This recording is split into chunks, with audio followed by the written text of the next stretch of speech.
Hello, and welcome to the Future Christian Podcast, your source for insights and ideas into what it means to live as a follower of Jesus in the 21st century. At the Future Christian Podcast, we talk to pastors, authors, and other faith leaders for helpful advice and practical wisdom to help you and your community of faith walk boldly into the future. Here's your host, Lauren Richmond Jr. Welcome to the Future Christian Podcast. Today I'm welcoming Reverend Phiwa Langeni. As a queer, black, trans person from an immigrant family, the Reverend Phiwa Langeni is quite skilled at detecting and decreasing various societal gaps, especially for those with multiple minoritized identities. Since ordination in 2011, Phiwa has served in just about every local church setting possible: a thriving progressive church, multi-charge rural churches, a large suburban church, small churches deeply rooted in political and social justice, and a new church start nonprofit hybrid. They currently serve as an ambassador for innovation and engagement in the United Church of Christ Center for Analytics, Research, Development, and Data. Phiwa is also the owner of a few small creative businesses, including their most recent adventures in fashion design. They solo parent an adult daughter who challenges them in brilliance and beauty. In their free time, Phiwa enjoys reading, upcycling, 90s R&B, dad jokes, and creating all manner of things. All right, welcome to the show, Reverend Phiwa Langeni. Thanks for being here. What else would you like our listeners to know about you? I am just really geeked to be able to, engage in faith and everything.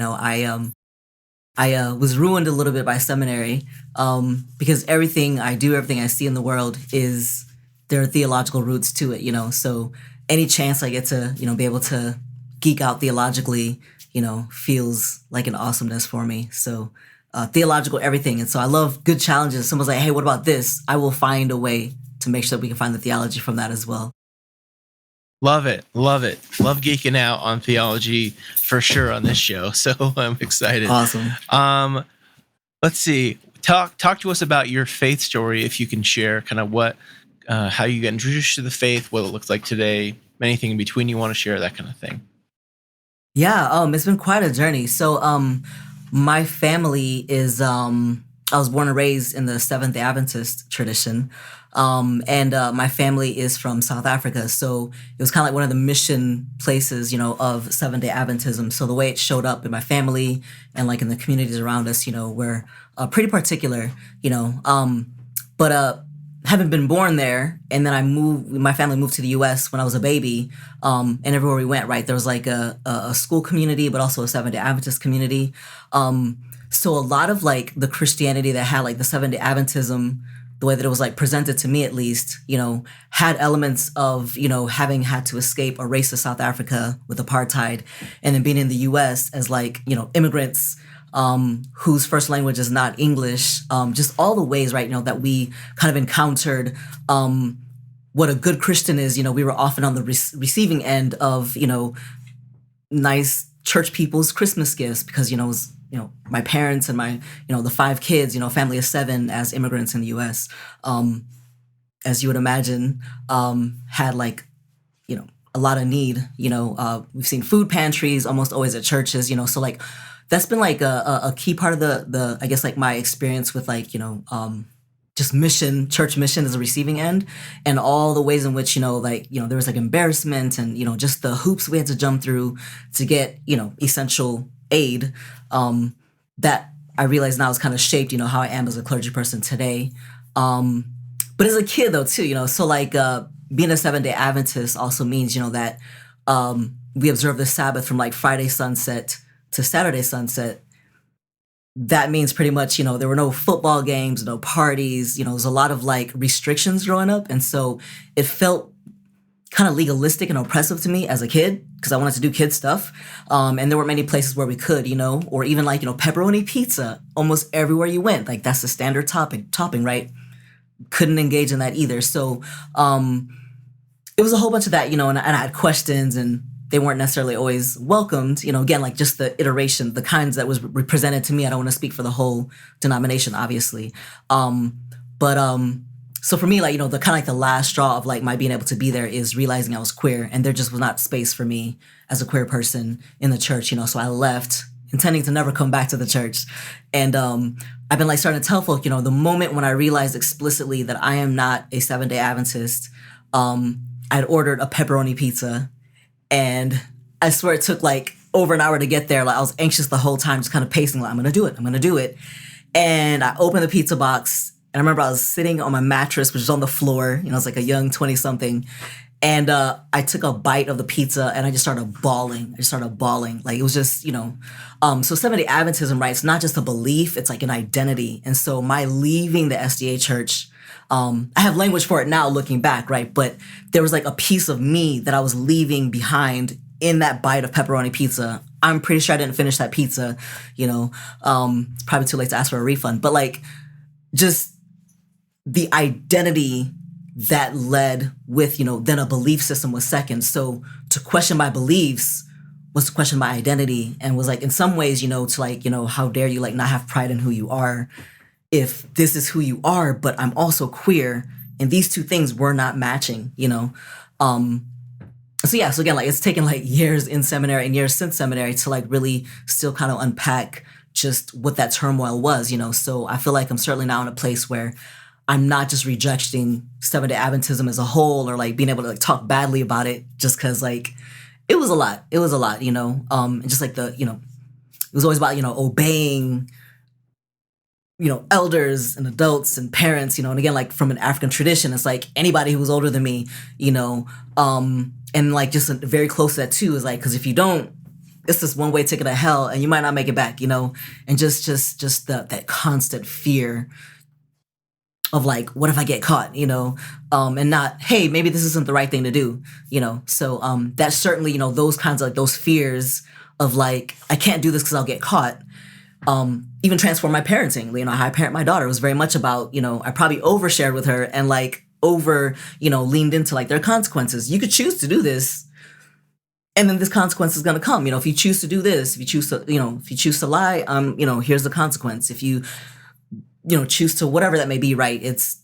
There are going to be consequences, not for the fear of these consequences, right? Because like consequence and like fear of getting caught are not the same thing, I think you probably land in a similar place, but the process emotionally, mentally, spiritually, consequences felt less detrimental to like, kind of my parenting, and also trying to like raise up a young Black woman in this world that we're in that doesn't really care much for Black women, for perfectly honest. Yeah. Well, I appreciate you sharing all that. I want to, this is only the introduction, so forgive me if I'm getting out of order, which I kind of warned you, I guess, about. Sure. I'm touched by that, and I'm thinking about, I guess I want to ask, like, you mentioned you left the church, broadly speaking, without wanting to come back, and I'm curious, like, what was it about the United Church of Christ? I'm not sure if that was your first introduction back into the church. What was that? What was it that got you back? Yeah, that's kind of wild, So I in undergrad, the place where I ate the pizza, I was like done for a while for church, like that was it. And so I was going to school in this like small white town. It's like primarily a farming community, and I was like this like liberal arts college, like 1,200 students maybe. And a friend was like, hey, come to church with me. So I've been like kind of visiting some churches on Sundays with people here and there, but she introduced me to this church, it's like this Mexican Pentecostal church in Alma, Michigan. And my first thought was like, they got Mexicans here? Like, I didn't even know that, right? Like, where y'all at? Like, this is apparently where they are, And then like the idea that it was like a Pentecostal church, like as an SDA person, Seventh-day Adventist, that would have never happened, just like being in a Pentecostal church, And so, but there's something about being there, that like the authenticity of their worship that like kept drawing me in. Theologically, we were not at all compatible, right? Because like, even though like it was clear to me that they weren't really into the queer stuff, they were still welcoming mostly in a way that, I hadn't seen in the SDA church. So I kept sticking around, and it was like on and off again for like 2 years at that place. Again, knowing full well, like intellectually, like this is not a fit, like this wasn't going to be home, but I enjoyed the people, the music, the worship, there's something that always like kind of left me full up when I went back out into the world. Right. they had this one visiting prophet. I guess his title's a prophet. And he said the word vocation, and that spun me out. My vocation. Oh my gosh, this is what I need to be doing. I don't know what else that guy said. You know what I'm saying? He could have like preached fire and brimstone. I have no idea. But like that word, which is wild because like in Alma, we had just had like, this Lilly grant, there was like vocation was literally all over campus. So it's not even like a brand new word for me. Like, but when we came out of his mouth, I was like, this is what I need to do, So I went back to, 4 of my 5 mentors at Alma who were, this is funny now, but like they're all like kind of had gone to seminary, some were in the religious program, some were in like sociology, others were like in a history. And so I was like, 4 or 5 of them had gone to Princeton, so they were all very affirming. And they're like, here's this, this FTE, like all the accredited schools in the US and Canada. And so I went through it one by one, just marking like, hey, some that was like very clear, theologically weren't doing it. So that Catholic, SDA, cross those off. There are others that are like, the seminarian can bring his wife. And it was very clear. I'm like, okay, cross that off, just some of the coded language. And so I did a round 2 online, where it's like, okay, of these ones that I'd selected, those hundreds or however many, I don't remember now, I went online, like, what does your website say? Getting a closer look at like, who do you really say you are? Not just in this book, it's kind of like this stiff catalog, but like, how does it look? How does it feel to be in your midst? I narrowed it down to 3 schools. One was Princeton Theological Seminary, which 4 of the 5 had gone to that school. So I felt obligated to, at least apply. I didn't get in. Then the other 2 were Eden Theological Seminary in St. Louis, and Chicago Theological Seminary in Chicago. And both of them are UCC schools. I'm like, UCC, what is this? I go to UCC online. I'm like, in my mind, I was for sure about to just start my own religion, Puritanism, had like the sign of the P, had it all the way figured out. Because like, I just figured, it was not gonna be a place where I could land. And then here's this UCC. And I'm like, oh my gosh, like, they were in the time when I found them in 07, they were doing like this campaign, like God is still speaking. And, the whole like, never place the period where God has placed a comma. Questions are welcome. Like, I couldn't believe, if this was like in a movie, this would have been the heavens, would have been opened up and doves would have flying around my head, light would have shown up everywhere. But like, it was definitely a moment of like, what? Like, this thing exists? And I just started devouring content, and there wasn't a UCC church where I was, so that might have, been part of it, And so I ended up going to St. Louis, Eden Seminary. Like months later, I enrolled, got in, and just moved to St. Louis with my daughter. And it was like, I went to seminary looking for God, and I tell people I found myself. It was just like getting a chance to like, re-engage on these holy scriptures that I heard in a very particular way all my life, being able to like get a clearer understanding of like, a shift, I guess, a new relationship with myself in the Bible and a relationship with me and God, but that really then centered around like, well, then who am I to be able to have these relationships with Bible and God, So I really had to like unpack a whole bunch of stuff within my, within me. I got a therapist for the first time, which is like so bizarre because like, especially in like Black African families, like our business stays here, you know what I'm saying? Like, and I didn't even tell my family I was seeing a therapist for like years past before I was even able to tell them that, it was kind of terrifying, and like now I'm just like, I'm a therapy evangelist. Like anyone having a human experience, this is my little tiny plug, unshamefully.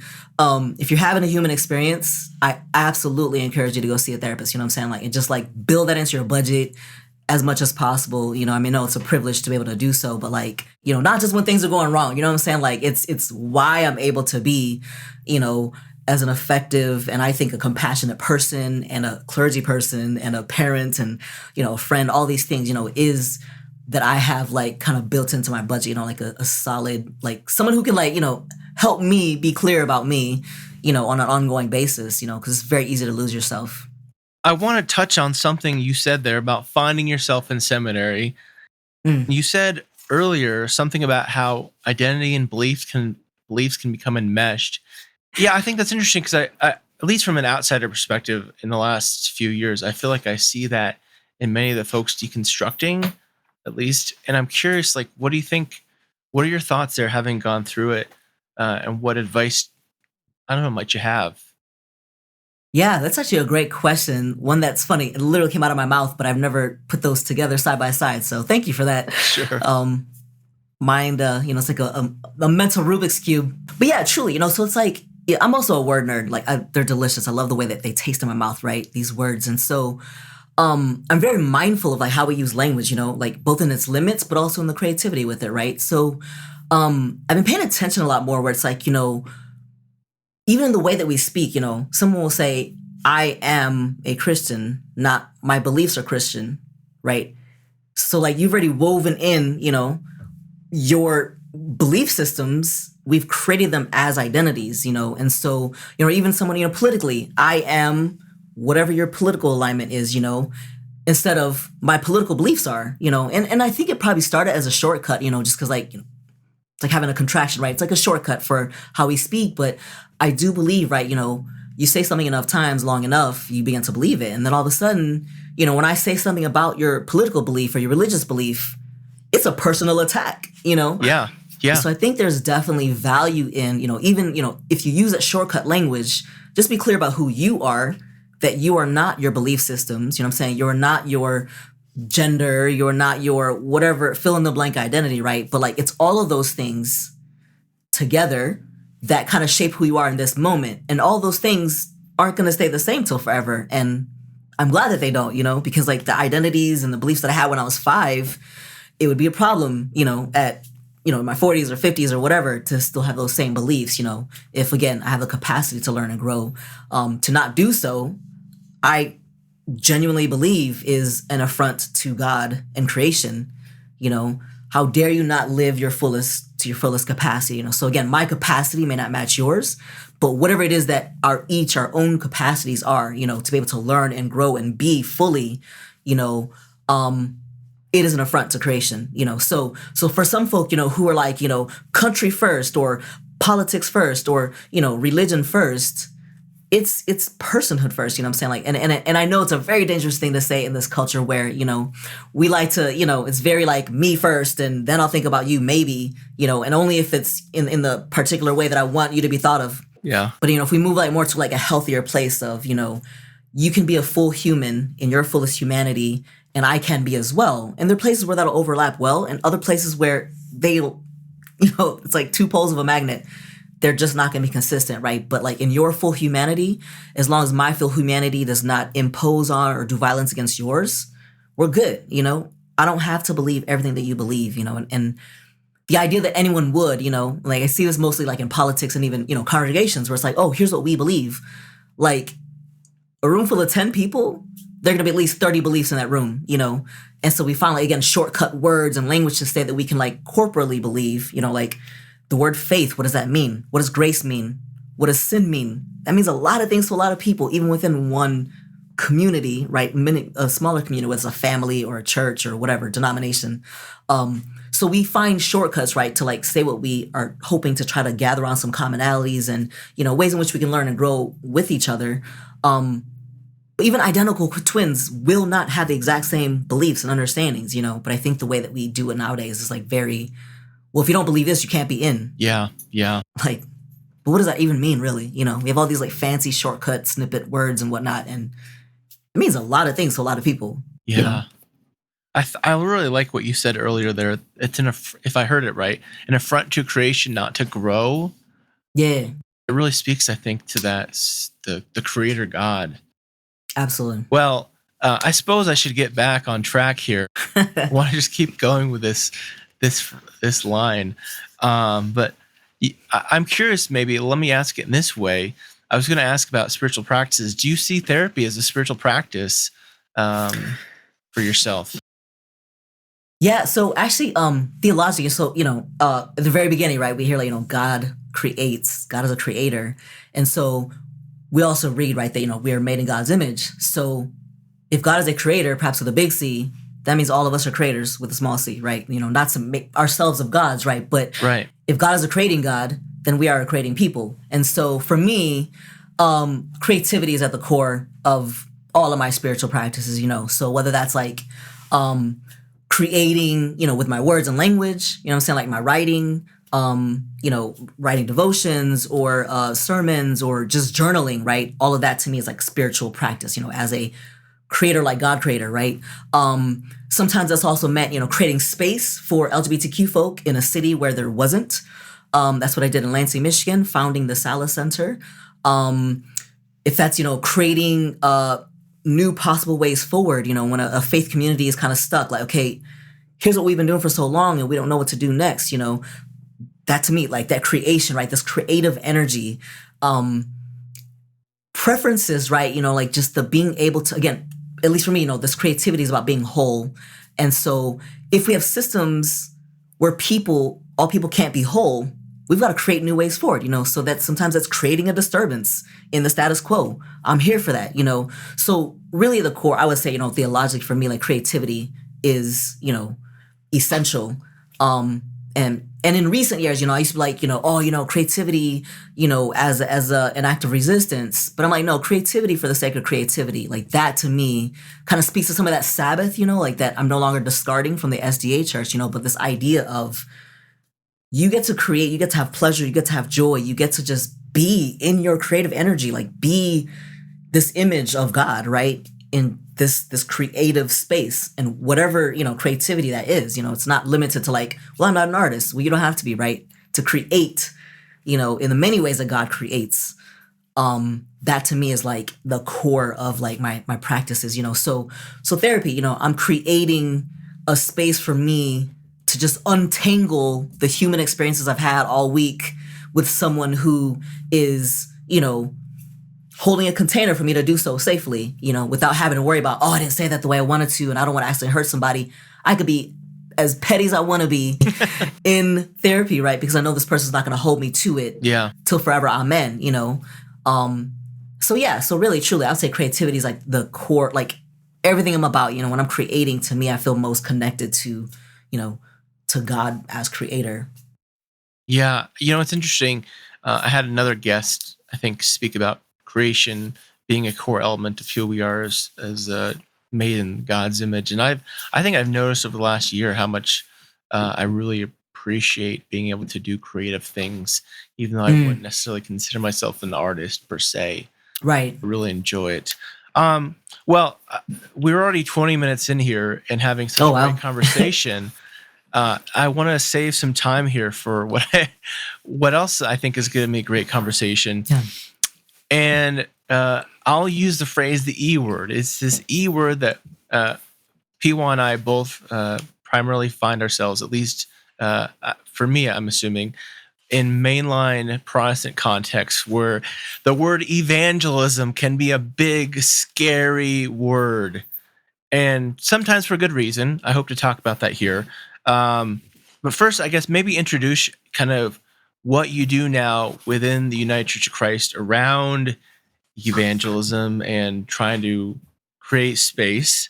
And then we can kind of talk more about what you mean by the word and how you understand it and how you help to coach communities of faith. Yeah, definitely. So my current role is actually a brand new one at the United Church of Christ. It is, I'm the ambassador for innovation and engagement. So after you've heard me talk about creativity, it kind of makes sense that I'm like in a role where innovation is, a verb in the, to like be able to innovate, in my daily work.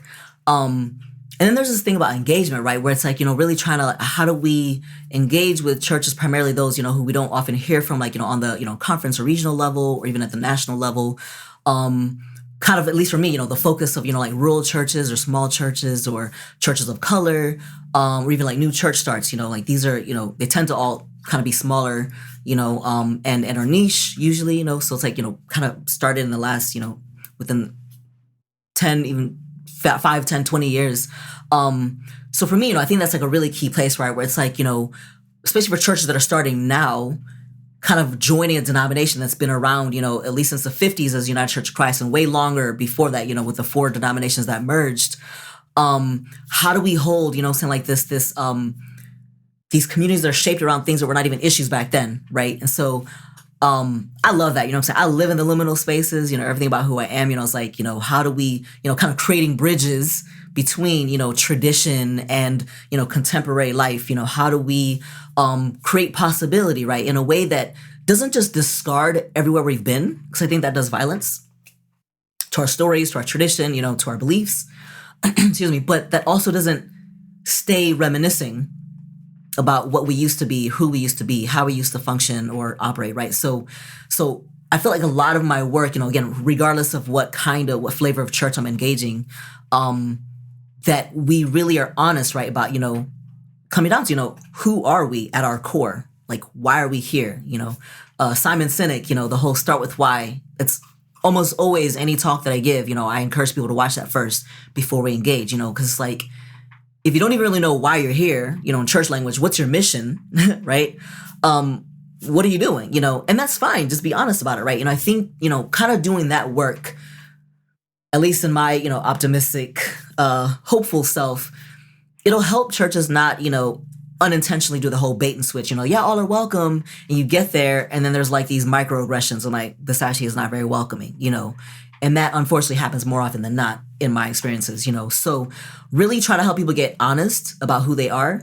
If you say that you're welcoming in this way, don't just tell me, show me. Could be the 10 years I spent in St. Louis, the show me state is like, okay, cool. You could tell me all day long, you know what I'm saying? And like, you have like these really articulate faith statements and beautiful, welcomes on your website. And then you get there and it's like, oh, wow. So that's not even who y'all are, right? False advertising is the thing that comes to mind, right? So that's kind of, I guess like kind of underlying my work and kind of reaching in, with folk, is just even the idea that innovation is not always like the fastest, newest, greatest, brightest, latest, tech toy or whatever, but it's just like doing what you do with intention and then doing it well, If you're a community that loves feeding the people around you, then why is your message not around that? You know what I'm saying? Like, that, and then feeding in whatever way you want to, spiritually, physically, whatever, right? So if you have a clear sense about who you are, then it makes a better sense than for like how you get to tell people who you are. And like this kind of touches into evangelism some, right? So it's like, don't be the church down the street. You know what I'm saying? Like, they may have the people you're trying to get to, but like you can't be them because you're not them. Right. So you're doing violence to the people who are gathering in your place. You're doing violence to, your call, and then people do show up because you've said one thing, but that's actually not who you are. And then you wonder why they left you to go to that place across the street because, well, that's who they are, right? The phrase, like the grass is greener on the other side. Well, what if I tended to the grass on my side? It too would be green. Right. Well, I hope we can come back to these. So scratching down some notes here, we'll have to see.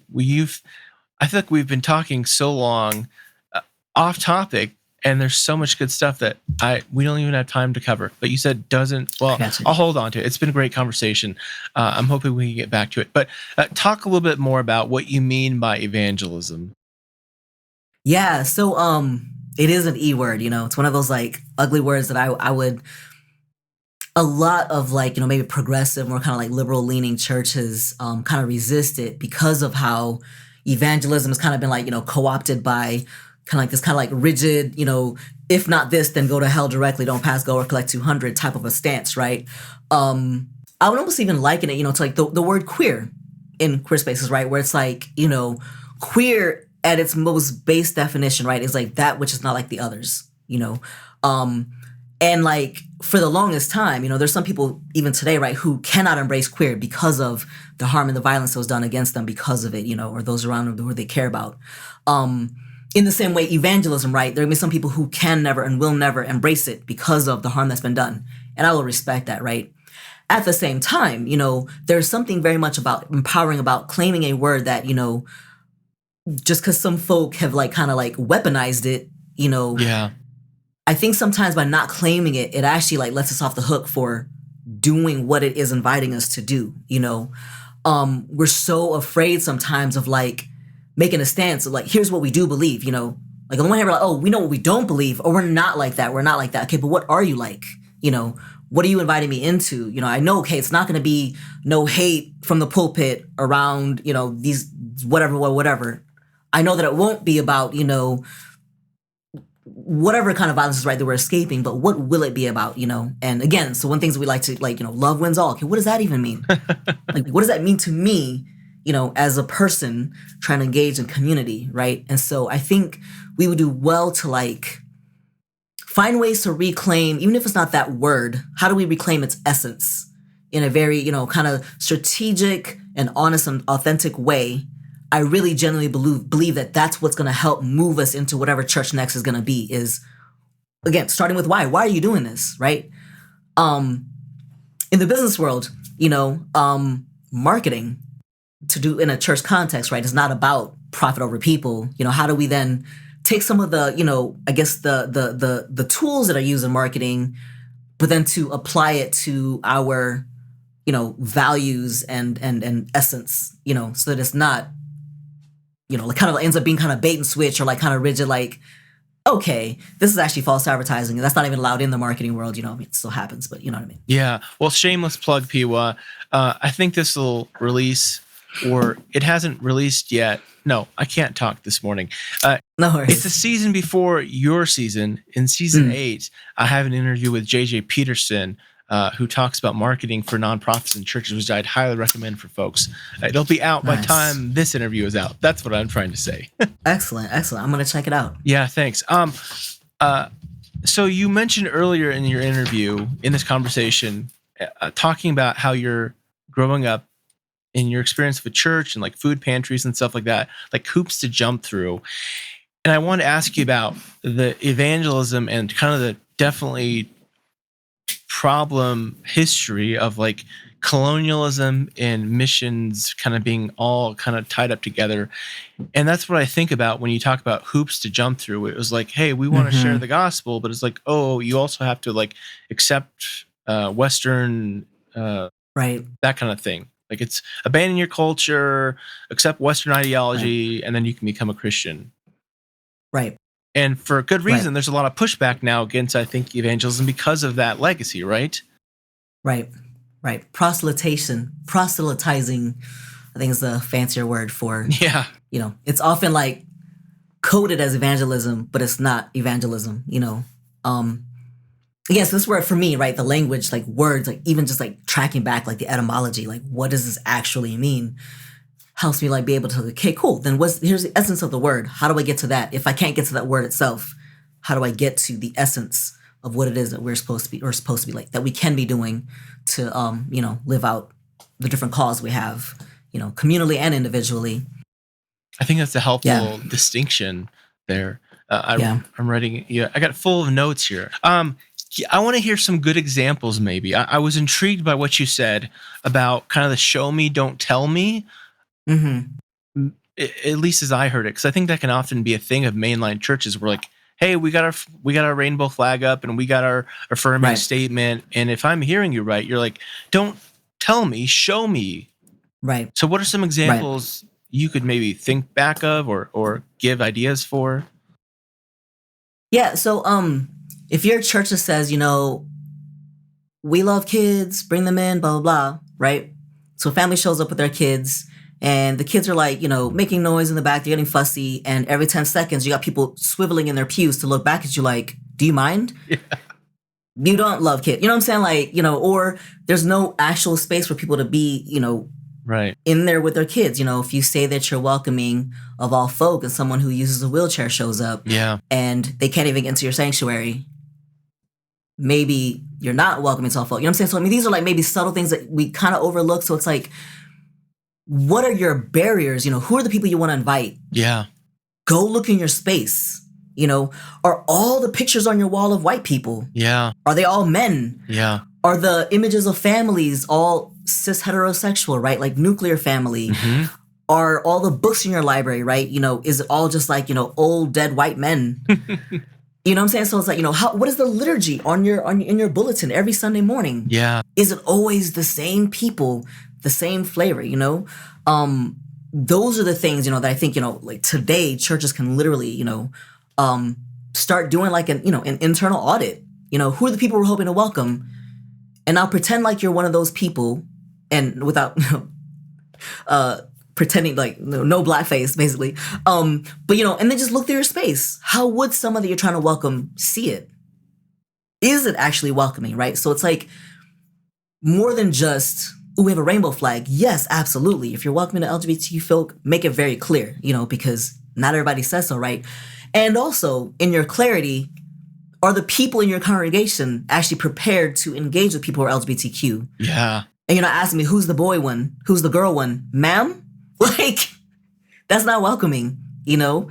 Not, asking a trans person if they've had the surgery, So it's like, truly, it's like, being able to be prepared as a community, even before the people you're trying to welcome are here, So that's usually what I'm trying to tell people is like, yes, put the message out there, but just make sure that you're not falsely advertising, because have you done the work internally to actually welcome these people? A welcome is not just putting numbers in your reporting every year for, denominational, stats and reports or whatever, but it's who are you, are you indeed changed by the people you've welcomed? Because if you're not, what I'm saying, like that reeks of assimilation to me. Another word, as an immigrant child, assimilation, it requires erasure, I have to erase a part of who I am and some of my own culture so I can fit in, and I think it's very different to fit in versus belonging.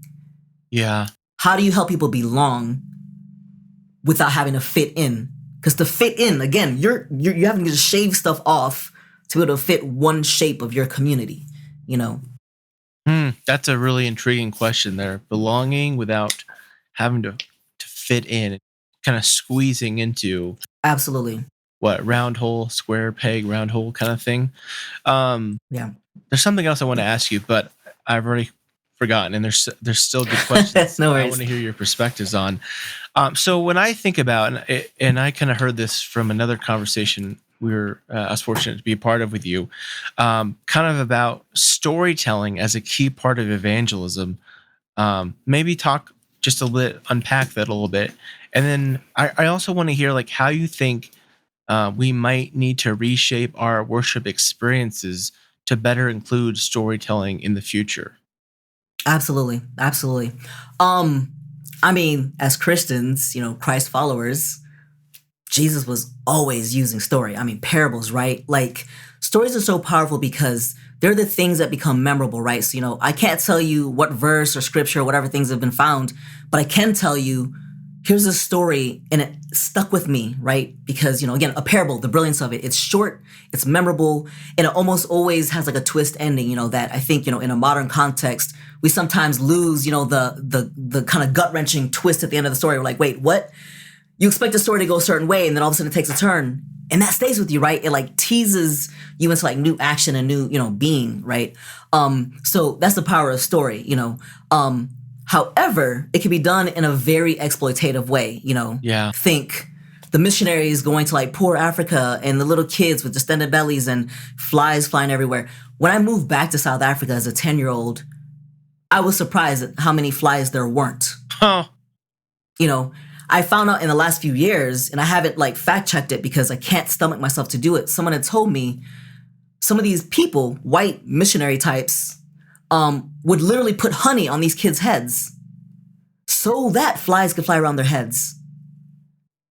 Wow. Now, that kind of storytelling is not okay, right? You know what I'm saying? Like, this whole like kind of capitalizing or exploiting someone's pain and like needing them to stay in their pain so that you can have relevance. Yeah. Right? As opposed to, man, I went to South Africa or wherever, right? And I was gut-wrenched to see the kind of poverty there. Tell the story about what happened to you. Yeah. Me, right? Here's what I saw without giving the details of what happened to them. Let me tell you what happened to me. That to me has got like a lot more power and possibility. So you're not pimping out other people's stories for your own personal gain or, communal gain or whatever fill in the blank gain, because it's not them, but talk about how you were transformed. Yo, I really thought this is what I believed. And then I saw this. I couldn't hold the two together, like even like doing LGBTQ welcoming, right? Because it's like a lot of the times, a lot of the work that I do is like people are like, well, can you come talk about your story? I'm like, I'd rather you talk about your story. Yeah. How did you go from man and woman only to, wow, absolutely, you're right. Talk about your story, because that is where most people are. Quit pimping out my pain. Yeah. Because then y'all leave and you keep telling my story to other people, but like not with, you feel like you've done something by sharing my story. Yeah. Now share your story, because now you stay in it, you're in that work. And even as you keep changing, your story's going to change with you. Because if you keep telling my story, I'm not even there anymore, but people are still telling this one snapshot of a story that I told you for a specific purpose, right? So now you just keep, trying to like squeeze out whatever benefits from my one story, as opposed to your own transformation. And now you can track that as you go and grow, And to me, that kind of storytelling is so much more powerful, right? In this context, Yeah. And, even just like this idea, Jesus kind of calling the 12 that we're told about, at least, evangelism, right? It's not about come and see, which by the way is like kind of a marketing, like Nike's Just Do It, Jesus is come and see. Yeah. And they're like, hey, what are you talking about? Come and see, I could tell you, but I'd rather show you. And then what does Jesus show, right? He's not showing, and look how many members I got, look how many followers I got, look how many whatever. Jesus shows them, here's how you feed. Not look how many people I fed. Yep. Here's how you teach. Oh, look at what I was able to tell people.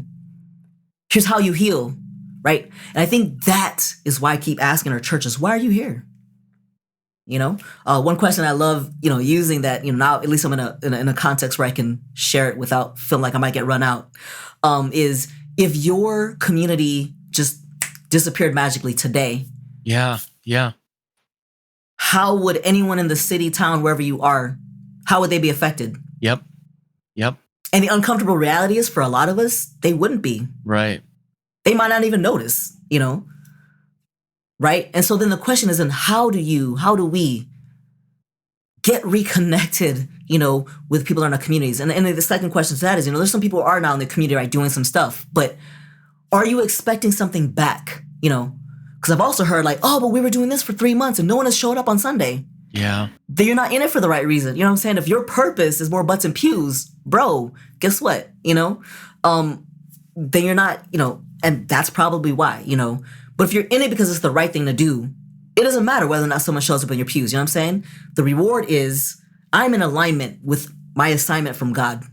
Yeah. If that's not what you're in it for, I'm begging, for that alignment to reoccur. Because I think that is what makes the church kind of irrelevant in some ways. It's not because butts are not showing up in our, sitting in our pews, not because, tithes aren't being paid in envelopes monthly, whatever else. I mean, those are important too. But I would say the most important thing, it's not go ye therefore and maintain your buildings. Yep. Right. So it's like, truly, how are you actually being, responding to the cries of God's people where you are within your spheres of influence, and with our technologies now, I mean, we're not even in the same place right now. So we're able to have these conversations that, again, hopefully will land into the headphones and ears of people who can realign and, do the things that they're called to do. Like, what is your call? I can't tell you what that is. I could tell you what my wrestling with my own call is, as a person, as a, community or an organization or fill in the blank. Right. But each of us are the only ones who can actually answer that. Right. And so anyone who's going to show up and be like, oh, here are the things you need to do to whatever, I'm already suspicious, Yeah, that's good. Yeah. I like you kind of mentioned about the folks earlier. You mentioned about like the bait and switch in marketing, and that's people can see through that just like they can see through Absolutely. if you're just doing a church program to get them to show up on Sunday morning. Right. Yeah. So I grew up Baptist, independent Baptist, where testimony wasn't a huge part, but it was a fairly regular thing to have like a testimony service or something. And certainly there can be the opportunity for it to be performative, perhaps. Right. I think I'm a big believer in storytelling and sharing, like you said, telling your story. I'm curious, like, so much we're going through this COVID time, which is still dragging on. It'll still be dragging on, most likely, even when this interview releases. I'm hoping something substantial comes. We use this opportunity as an opportunity to substantially change our Sunday worship experiences, or whenever we gather corporately. Right. How do you think we could adjust perhaps for like the average Sunday morning 10:30 church to better incorporate like storytelling as part of that corporate experience? Yeah. Oh, there's so many ways. I think being able to, when you tell a story, right? If I've told you some stories that I'm telling in a particular way because we're being recorded, right? If you and I were having the same story after hours, having a beverage of our choosing, it would be the same story, but my delivery is going to be very different, right? Because I'm going to be a lot more animated about it. I might even act out some of the stuff. I might have some like colorful words to include in it, right? I will likely have colorful words to include in it. It's the same story, but the telling is different. And I think some of the ways in which we can really get clear about, how does it we do our storytelling, right? So it's not just how do we tell stories for people in our pews, right? Because I think often what we do is we use all these like coded, Christian words, like, what does that mean to someone who's never been in your community, right? Because even how you use that word, even from one Christian church to another, it isn't used in the same way. So shift your delivery, right? But if your story is shifting based on who you're telling, then that's some internal work y'all got to do, right? So it's not about tell a different story. It's how is your delivery being shared so that it can reach the people you're trying to reach, People already in your pews already know what you're about, right? So if you want other people to know the goodness that you've got, what do you need to do to share it? Again, not so that they can show up, but so that they can actually get the good news that you want to share. Jesus' invitations were not about, like, hey, you can follow me. Here's what that means, though. And some people couldn't. And they turned away. It wasn't like, no, I said, like choose you this day. Like, you don't have to do it in a particular way. So I think how it is that we are sharing our stories, means that, the story essentially is like, what is your why? Why are y'all here? Why does it matter? One community I was sharing with, asking that question, I was actually moved by like that question actually induced tears from folks. They're like, I don't know what I would do without this place. I was like, oh, okay. Then I'm like, what is it then about that? What is that threat? Like that tears that got brought on, like, why? That's your why right there, And then they started realizing, it's because we get to support each other, whatever that is, right? So it's not just like, we just like hanging out. Right. Which, that's valid, but be clear in your evangelism or marketing that, hey, we just like hanging out. Yeah. Don't say you're this, though, because it's not who you are, right? And I think truly, it's not like, again, to try to judge people like, oh, this, that, or whatever else, but just be honest. And it's your authenticity, because there are a lot more people who are able to, detect a lack of authenticity. And that's just like, that's untasty, whoever you may be, right? So it's like just being clear and true to who you are. And then tell stories. And that might mean, let's hear from the octogenarian what it is about this faith community that they love. Let's hear from our 8-year-old, our 18-year-old, And again, so it's not just, here's a script that you got to do, and let them tell it in their own language. If somebody drops a few, colorful languages in there, it's not about, oh, you can't say that in here. Why not?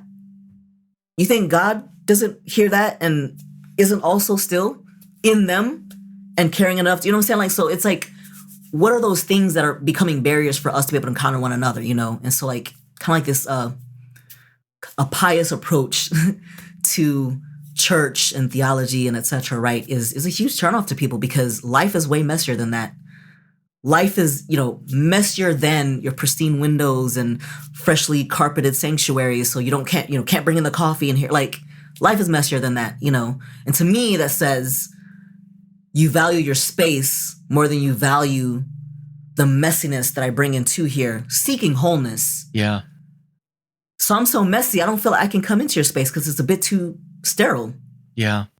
And that's backwards, I've heard some people say, it's like you injure yourself, but you don't go to the hospital until you're a little bit more healed. Yeah. If I am a spiritual mess, I need to show up to this place of spiritual wholeness, at least in the way we advertise it. Like, I'm not supposed to get myself right and then show up to church. That's backwards, Like, and that, unfortunately, is what I hear more of, is, oh, no, I got to get right. So what that you went to the club the night before and you come to church on a Sunday? Shouldn't be shamed for that. Mm-hmm. And if you are, maybe we're not the church that we think we are. Yeah. Like you said before, it's not go ye therefore and maintain your building. Right. or your traditions or your, fill in the blank, whatever that may be, Yep.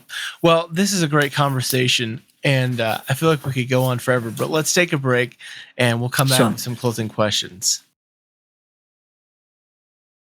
All right, we're back with Reverend Phiwa Langeni, and this is I'm really enjoying this conversation, and I wish we could keep going, but I got a chiropractor here later on today that I need to go to. Yes. But thanks so much for your time. Thanks for your perspectives.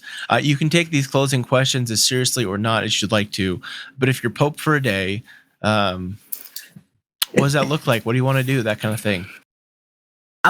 If I were to say yes, by some bizarre magic moment, I would not even last for a day. I'm gonna put it that way. I would just show up and be like, look, y'all, people, you need a savior. You already have one, and it's not me. And that's just kind of like my own posture, even like in not Pope specific churches, right? Where it's like, sure, this whole putting our clergy on a pedestal is a setup, So I tell people from jump, look, I'm a human. I mess up with the rest of y'all. And I often preach about my mistakes, So I don't preach what I don't practice, and I don't practice what I don't preach, what I'm saying? Or practice what I preach, So it's like really truly like I'm not going to invite the people into doing something that I'm not willing to do myself. I would invite them into my own struggles, because that to me feels more real. And it humanizes, this office, this role of pastor. So I wouldn't even last a day as a pope. And for people who need it, by all means, you know what I'm saying? But it would be the fastest pope inauguration. Like it would, yeah. That's fine. A lot of folks just want to come in and just say they would just disavow, get rid of the papacy. Can't talk today. That works. A theologian or historical Christian figure you'd want to meet or bring back to life.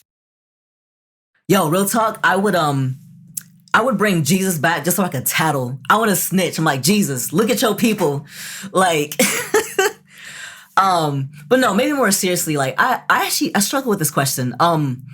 But off the top of my head, there's this theologian, Friedrich Schleiermacher, who I actually probably don't even know the bulk of his works, but there's this one phrase, God consciousness, that he talks about, how all of us, have God consciousness, and that Jesus was like the most God conscious person, human, than any of the humans, I guess, that have been. And so I would want to explore that some more, like this idea of like God consciousness, right? So it's not that, so he's got like a very like, human Jesus in his theology, and, I find that I lean more toward that as well. That Jesus is not like a superhero, like Superman type of a different, materials than we are. Right. But that, this human Jesus, having this high God consciousness means that, I can strive, I can actually attain, more God consciousness in a way that, God, if Jesus was like Superman, like I'm not made up of the same materials, So yeah, I'd probably explore God consciousness with Friedrich Schleiermacher.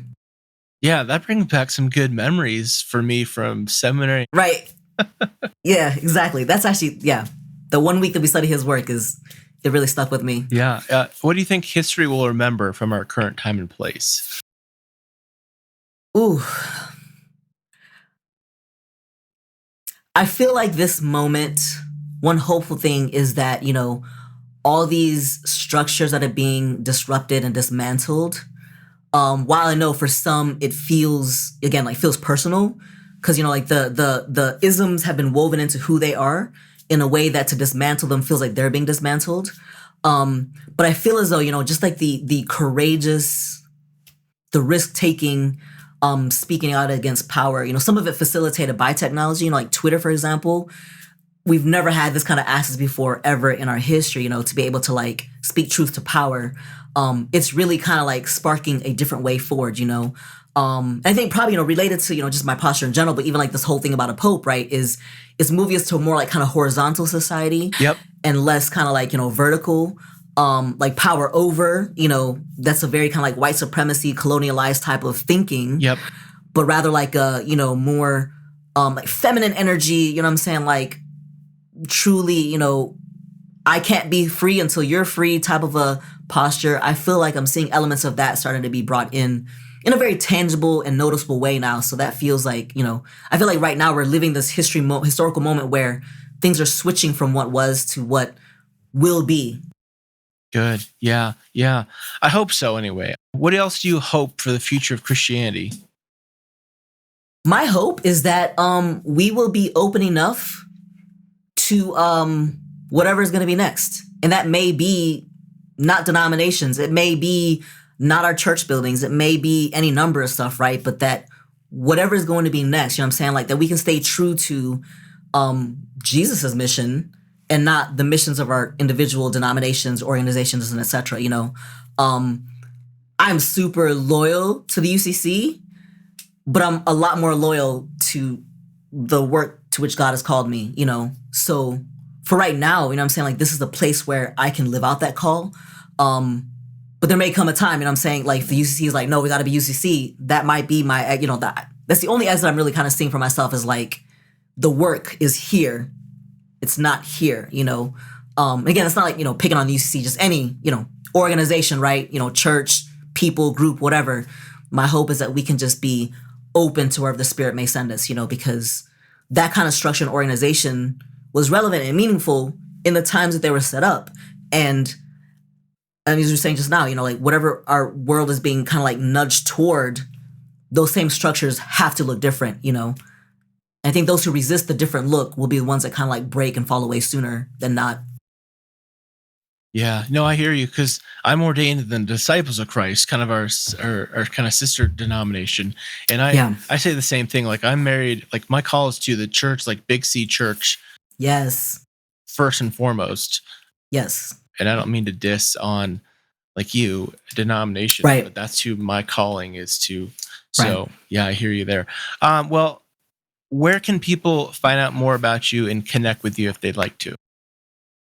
Yeah. So I'm in the process of, you know, like redoing my website, and I feel like that's a constant thing that I say. Yeah. But revlangeni.com.